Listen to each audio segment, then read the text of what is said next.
All right. Thanks everybody for being here. My name is David Wadsworth. I'm on the sales team here at Revelwood and joined by my colleague Haley Elliott, who will be showing you today's overview demo of adaptive planning here in just a few moments.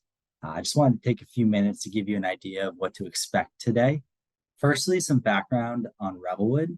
We're a platinum business partner of Workday. And what that means is we're part of an extremely select group of partners that help you evaluate and implement adaptive planning. We have over 25 plus years of experience and made up of a diverse team of certified experienced consultants that bring decades of financial operations and systems know-how. And we've implemented over 150 adaptive customers over the past couple of years, and this continues to grow.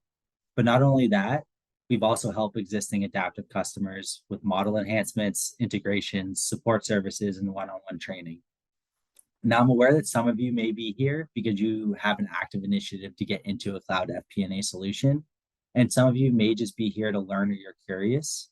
Either way, we'd greatly appreciate you taking 15 minutes with us in the next few days just to have a quick chat and see what your current challenges are, if you have any feedback, and whether there are resources that we can follow up with. An important thing to note is that today's demo is meant to really just give you a glimpse into what adaptive planning can do for the Office of Finance. Should be finished in about 45 minutes. And during that time, everyone's on mute. But if you have a question, there is a Q&A button down at the bottom. Please enter it there and we'll try to get to it. And if not, we'll make sure to get back to you via email. Just wanted to take a moment to share a handful of logos that we've personally worked with at Revelwood to help implement and ensure successful onboarding of adaptive planning. Adaptive planning is a place where you can do your modeling, reporting, and analytics all in one. So everything you need is in one solution, and it'll act as your central source of truth, if you will. So typically we'll be talking with finance teams, and of course we're pulling in the general ledger data, but adaptive can connect to really any data source that you need it to, because at the end of the day, data is data, and you'll be able to bring all of that data together into one place to model and report on with confidence. This slide here gives you an idea into some of the areas of the business that you can model and plan using adaptive, as it's not limited to the core FP&A. You can model out really any operational area of the business that you want with adaptive, and Haley will ensure to dive somewhat deeper into this on the demonstration today. However, feel free to ask in the Q&A any questions or topics that you're interested in exploring, and we'll be sure to reach out and schedule a tailored demonstration of our capabilities at a later date. So I'm sure you're thinking this is all awesome stuff, but really what separates adaptive from the pack? It's a great question. Now, adaptive runs on the elastic hypercube technology, which is a patented Workday technology and a key competitive differentiator. There are a couple of types of solutions in the market: the Excel add-in solutions that have all the same problems of Excel, too many members in a dimension, account SKUs, job titles, employees, customers. It's going to lock up Excel. And Excel can't calculate just what it needs. It has to calculate every sheet and save it all to disk. So if your Excel is locking up now, your Excel add-ins will lock up for all the same reasons. Then you have your traditional cube databases. The image here on the left is a graphical representation of the database. Traditional cube databases have to save every intersection of every dimension. So you see all that white space and it's all a bunch of zeros, but you must save that all to disk. So what our proprietary database does is save only the valid data intersections. It's also intelligent, so when you change something, it doesn't have to save all. Rather, it calculates only what it needs to, and that's why it's so fast. So where one of these cube-based systems will tell you to keep the number of dimensions down or it'll get too slow, or they'll break the database up into multiple cubes that must be batch updated and losing detail every time you move. But because of this technology, we'll have clients with hundreds of dimensions and versions, and it has minimal impact on performance. But the reason it's key is because it makes the solution scalable and able to have an unlimited number of dimensions and unlimited number of versions and scenarios. And when your system needs more processing power, the system is intelligent and expands to give it to you.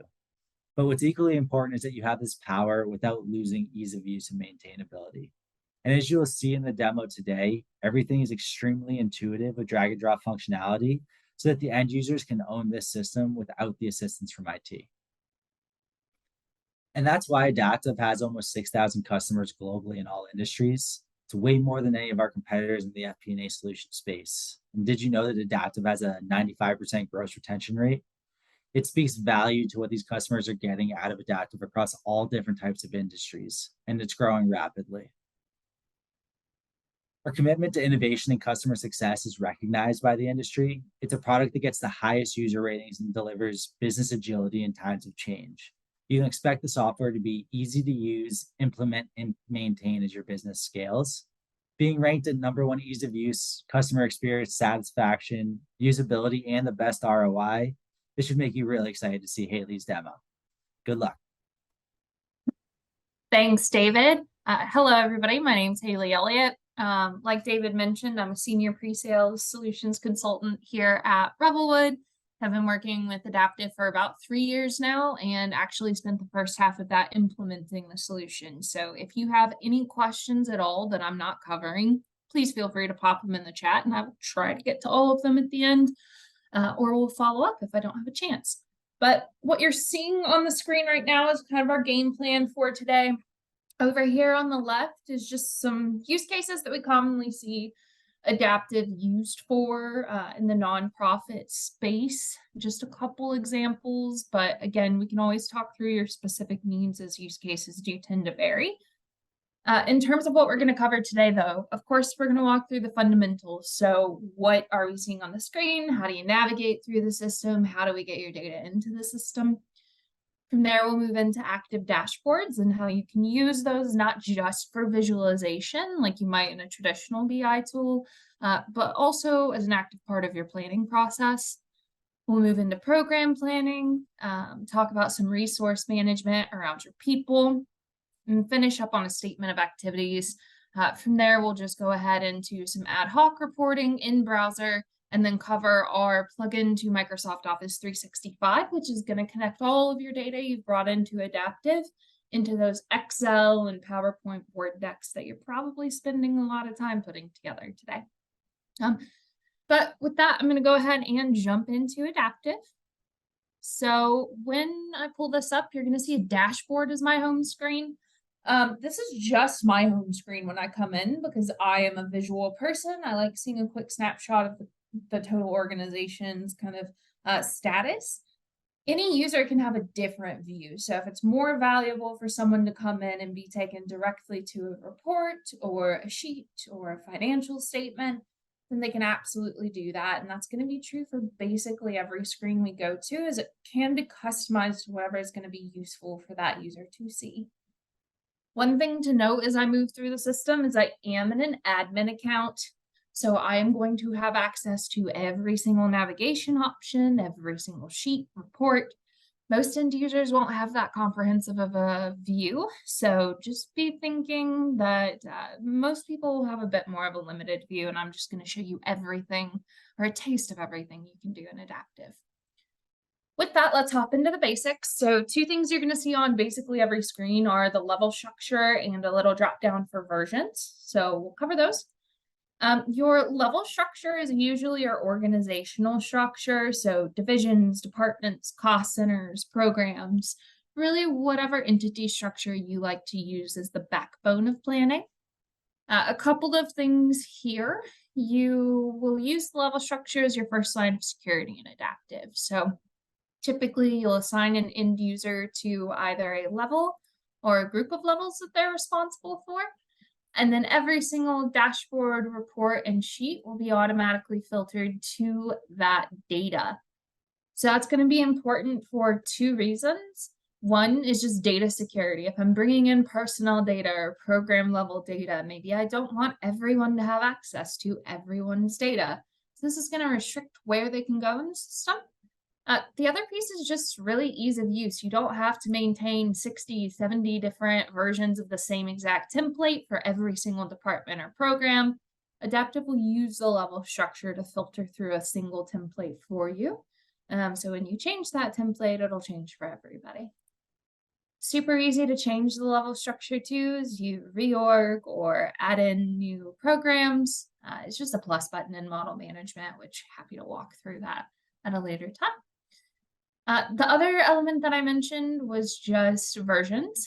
So you do get an unlimited number of versions in Adaptive, which means if you want to do what if scenarios, a rolling forecast, multiple versions of your budget, something along those lines, you're going to be able to without any impact on your subscription. So load in as much data as you'd like, as many versions. If you want personal versions, go for it.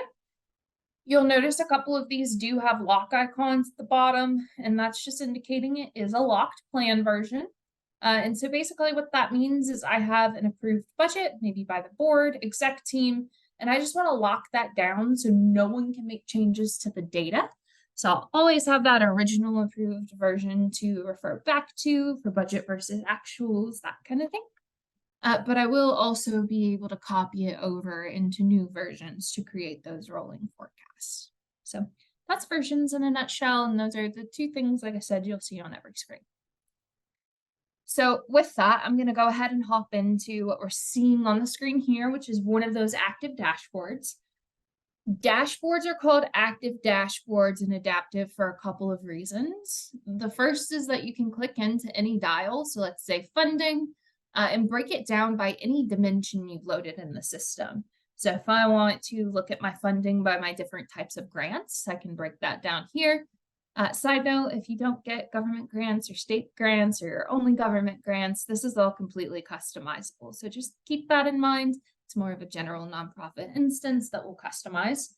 But from here, I can keep going down into, cool, what type of fund is this? It's all restricted. So what programs is this allocated to? So on and so forth. So really nice way to slice and dice data however you'd like to. The other reason these are called active is because if I come into, let's say, income, if you want to come in and just explore data, you'll have the option to see a bunch of more granular detail about where that data is coming from. So everything from the contributing levels, if there's any dimensionality associated with it. But the two most important parts of this are going to be the audit trail. So Adaptive automatically tracks who's been making changes to the data, when they made the change, and what the change was.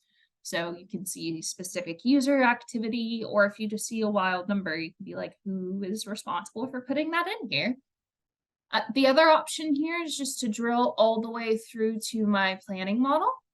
So in this case, I went from my income dial on a visual dashboard all the way through to my program planning summary with my revenue, expenses, kind of my standard GL account structure. So before I jump back into our dashboard, just wanted to kind of highlight what we're seeing on this sheet. So sheets are kind of like your working screens, your models, where the data is actually displayed and you can change it, work with it. We'll see quite a few of these.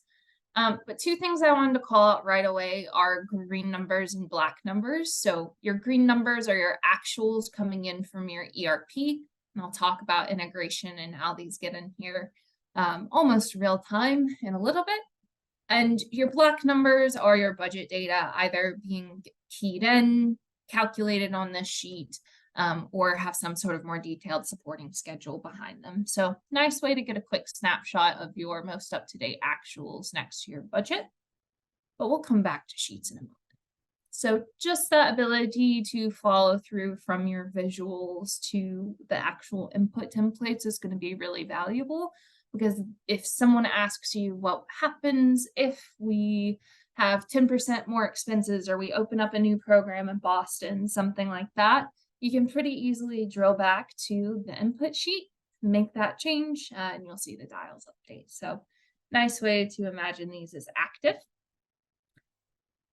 The last type of dials, just to give you some examples, you might start to get into event planning, workforce planning, and we'll kind of take a look at some of these sheets. But before I move on from dashboards, I did want to reassure you that these are not super complicated to build out. Everything in Adaptive is drag and drop. So when I came in to edit, and you can say some users can edit, some users can just view, there's a lot of functionality there. I can say, cool, give me a column graph. You see we have quite a few over here. And all you really need to do is just tell Adaptive what data you want to display on that dial. So GL accounts, or any operational metrics you might want to bring in.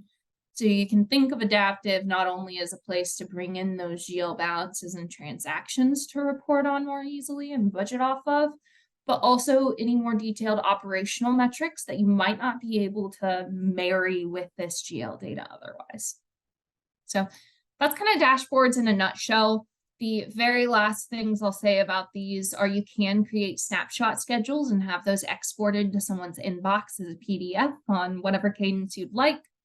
And a lot of times we'll set up a dashboard that's more interactive, bring your sheets on here. So you're actually able to make changes on these dashboards live and see the different dials update. So since your models and your visuals are on the same database, your reports and visuals will always be up to date with the most recent changes made in those models.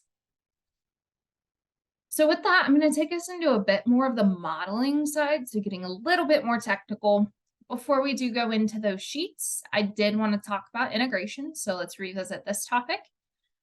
Integration, we are data agnostic. That just means that we can integrate with literally any system you can imagine, whether you're still on an on-premise system or have moved to a little bit of a newer cloud-based system for GL balances, transactions, personnel detail, events, marketing spend, really anything that you'd like to track or be able to report on or drive a budget from.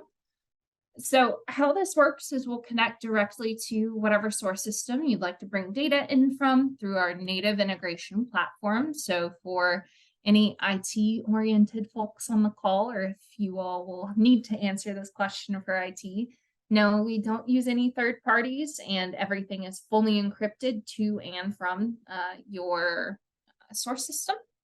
But we'll open up that channel between Adaptive and the source system. So let's just go with your ERP and basically set a schedule to load your data into Adaptive. So that's where tasks up here come in.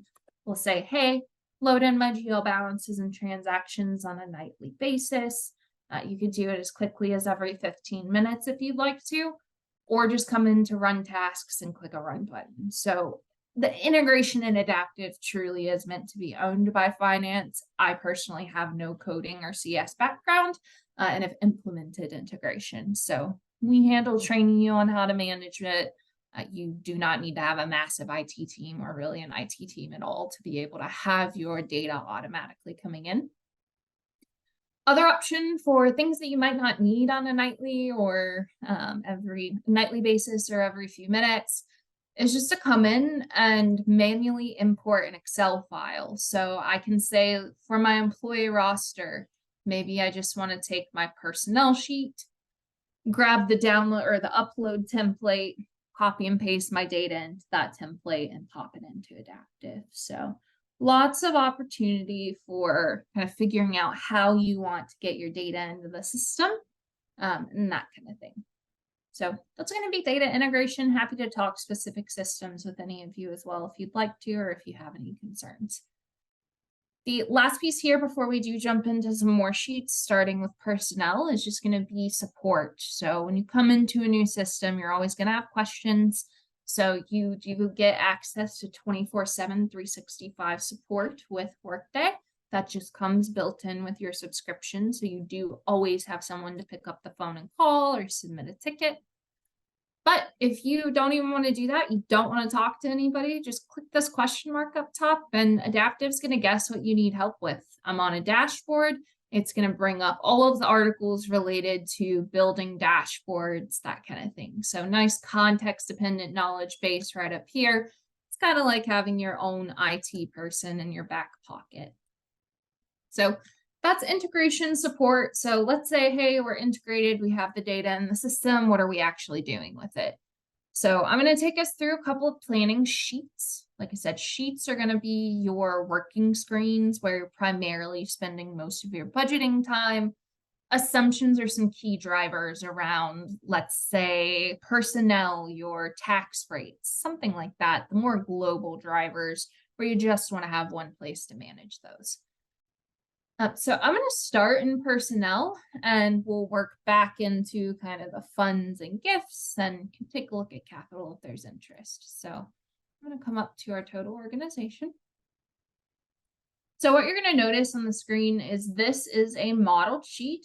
Nomenclature doesn't matter that much. It's just a sheet with a bunch of columns. This is probably the closest example or the closest sheet type to what you're probably used to in Excel. We can customize these columns to be whatever you'd like. So it's not just for personnel. We'll use this for contracts. You'll see this for the grant planning sheet we're going to look at. Lots of flexibility, and yes, you can change it after implementation. So it's click and drag and model management. Add new columns, delete columns, change the model to your heart's desire. So a couple things you're going to notice on here. Some of these have drop downs. That's just referring to assumption tables. So let's say for benefits, I have dollar assumptions tied into whether an employee is single, married, has a family, that kind of thing. You'll also notice there are a few individuals who have multiple lines for themselves. That is Adaptive allocating those individuals across multiple programs, levels, or any other dimension you might want to split their employee burden by. This is really nice to just get out of having to manually split all of that out. Adaptive will go ahead and divide their employee burden across each of those programs on your statement of activities, your program planning sheet, anything along those lines. So a little bit more automated than you may be used to in Excel.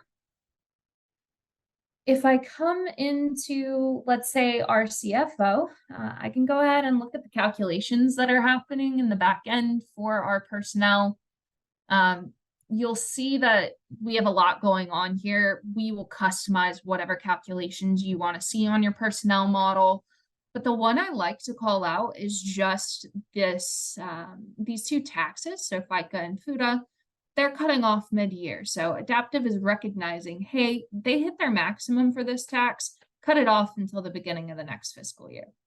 So nice way to get a little bit more exact with your planning process. And that's the type of logic you're going to see throughout the system as well. That's actually native to Adaptive.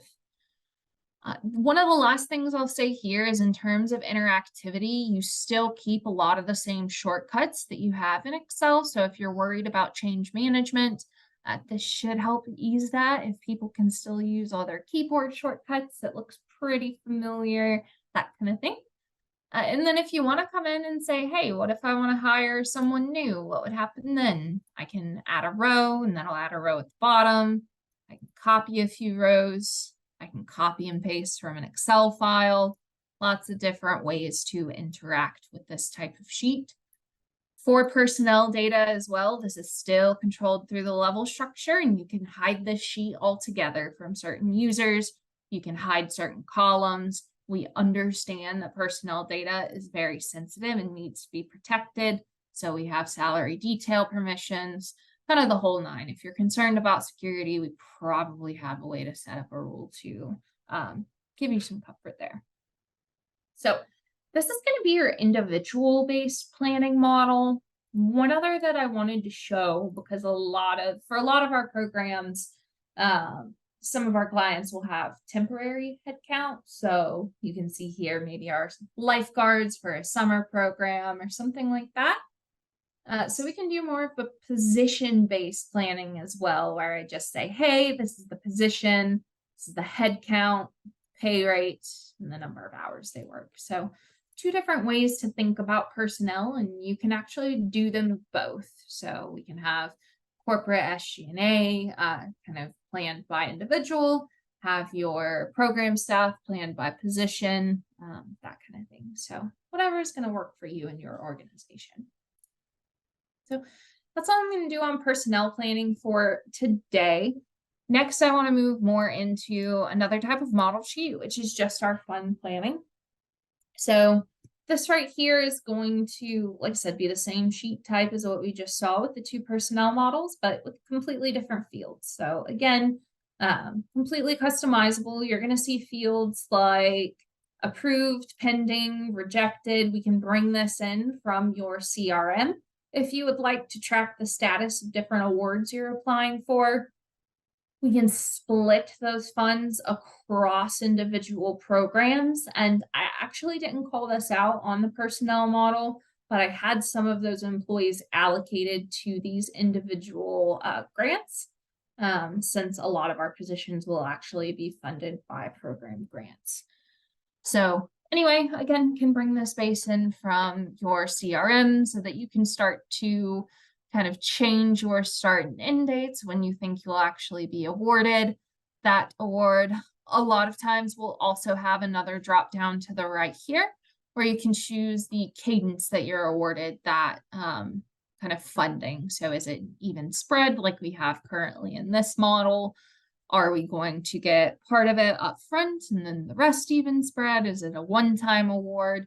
So we can have multiple types of logic in here to make your cash kind of reporting a little more accurate. So if I come into any of these, we'll actually see those calculations happening. So you can see my foundation grant revenue, it's restricted, and I have this much available for spending per month. And this is where it's really helpful to compare this to our program planning model to see, cool, do we actually have the funds to back our current program plan? So that is a lot on sheets. All of this is going to roll into something like our program funding summary.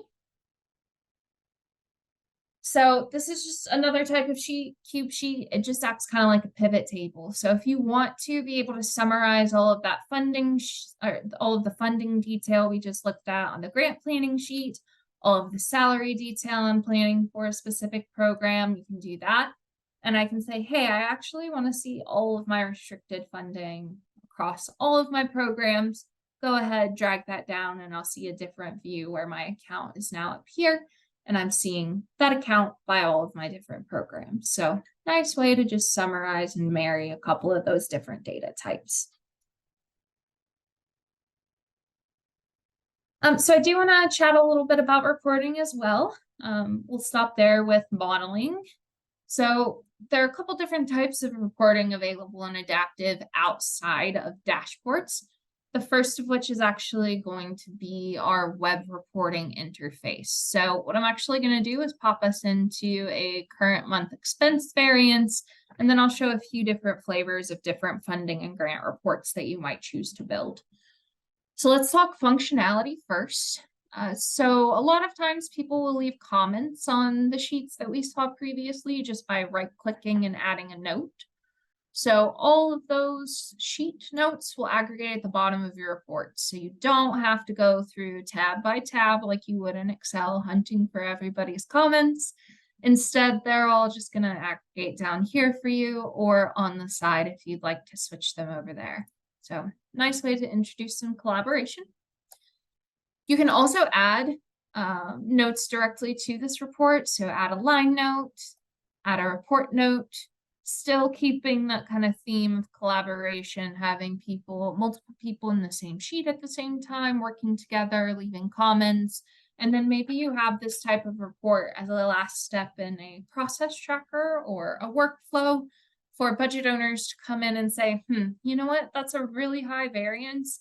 Let me add a note to explain why I'm so far over because I really need that funding. So something along those lines. You still keep the same drill down functionality on all reports. So for instance, if you are looking at this as kind of the final admin approval, you can come in and say, that's an absolutely insane variance. Let me come into my actuals, go ahead and drill into transactional detail. And instead of having to bother accounting or go back into my ERP, which is not always the friendliest interaction for those of us who aren't necessarily super tech savvy, ERPs can be a little bit difficult to get this level of detail out of. You can just click through and go ahead and see all the transactions that are driving that balance. We can add any fields you'd like here. So you can have program detail, invoice ID. This is also a really great way to introduce accountability. So to your budget owners who are like, no, I didn't actually spend that, or no, I'm not over. Or I don't have any way to track what I've been spending so far. That's easy. this will help nip a lot of those types of conversations. The other thing you can do here is always pivot these reports by dimension. So I obviously have a lot more than you'll probably start with, but this is really just highlighting that you can have as many intersections as you'd like, or as few. But I can get an entirely new report in a couple of seconds. So I'm looking now at that one account broken down by different groupings of my departments. You can download these in Excel and PDF, but do know that you get up to 1,000 view-only users with your subscription, which is basically unlimited. So if you want to have individuals come in and just look at their own reports for their own programs, that kind of thing, then they can absolutely come in and do that. Building these out is also quite easy. So similar to dashboards, it's all going to be click and drag. So hopefully this looks simpler than you might have expected from the front end. I have all of my elements from Adaptive right over here, whether it's my GL accounts, those operational accounts, or I can just say, hey, you know what? I want to go ahead and dimensionalize my OpEx report by vendor, something like that. So just built out a dimensional BVA by vendor report pretty easily. And that's going to be our web reports. As a couple of other examples, this one's actually quite popular. Especially with our C-suite being able to look at your 3 financial statements stacked on top of each other, and then a couple of the standard financial metrics that you'll commonly be asked to report on. One other type of report that you might want to see is something like our funding and grant reports, something along those lines, where I can come in and see grant amounts. We could set this up to be program specific, which I have right here, donor specific, whatever intersections you want to get down to. That might be a little bit difficult right now, having your data in so many different places. We'll consolidate all of that data into one location for you and give you a place like this to report. So I am going to walk through one other type of reporting in Adaptive, which is going to be Office Connect. So Office Connect is our plugin to Microsoft Office 365. So think Excel, PowerPoint, and Word. And it's going to take all that data we've built out in Adaptive or linked into Adaptive through integration and link it to all of your nice PowerPoint presentations and any board decks that you might need to present. So again, we'll walk through some functionality here. If I highlight linked cells, blue cells are linked directly to Adaptive. So if you're presenting a deck like this, you can actually come in and Adaptive will open up the Cell Explorer, which we're seeing come up right now. So again, always being able to get from your outputs to your inputs. You also see green cells, which are going to be dynamic labels. So as I refresh this report, my labels will also update. So I see a continually changing trailing 6 months. If you already have presentations that you like, you can just drag elements from Adaptive, which are right over here, onto that existing report. So let's say I want to go ahead and finish populating this one. I already had it built out. I just want it to be dynamic. You'll see those cells are now all connected to Adaptive. And while I'm refreshing this, I'm actually going to go ahead and just grab my April report as well. And instead of sitting here and manually consolidating all that data and hunting it down, I'm just going to go ahead and we saw I changed my report date to April. I'll refresh. I'll see all these lines populate. I still kept all of my Excel formatting as well. So this is a really nice way to kind of satisfy those execs who might be quite particular with how they like to see their visual presentations. And all of my labels updated as well. So I now see my trailing 6 from April, my past year to date, my current year to date, really any metrics that you'd like to see. You can also split these out by different departments or programs. So if you come up to repeating reports, you again have all of the elements you have in Adaptive available here. So if your programs are in your levels, you could just pick 3 programs and you'll see 3 new tabs down at the bottom. for each of those new levels or programs. So Adaptive is going ahead and splitting out those templates and data automatically for you so that you don't have to worry about doing that yourselves. And lastly, you do have some ad hoc capabilities as well in terms of expanding, collapsing, anything like that. So lots of analysis available to layer into some of the Excel and PowerPoint presentations you might be doing now. But with that, that's all I was planning to cover for today, just at a high level. If we can get back to any questions y'all might have following this, but with that, I'll go ahead and pass it back to David. Awesome. Thanks, Haley. So hopefully everyone saw how powerful, flexible, and especially how easy Adaptive is to use with the simple drag and drop functionality. If you need more, we have plenty of resources we can make available to you, such as one-on-one demonstrations that speak more to your needs. We can offer up ROI sessions to quantify the value of this investment, hands-on workshops, then even get your hands on a trial too. Just let us know what makes sense for you when we connect in our follow-up meeting, or reach out to me directly. We're always happy to help. And we encourage you to learn more about Revelwood and our implementation approach by visiting our website at revelwood.com. And while you're there, we also encourage you to visit our Knowledge Center, where we offer tips and tricks about all aspects of the planning process, technical tips on the tool, planning tips around the budgeting process, and various tips on other business aspects of your FP&A model. Thanks again for joining. And we will be reaching out to you soon, and we'll look forward to chatting shortly. Thank you.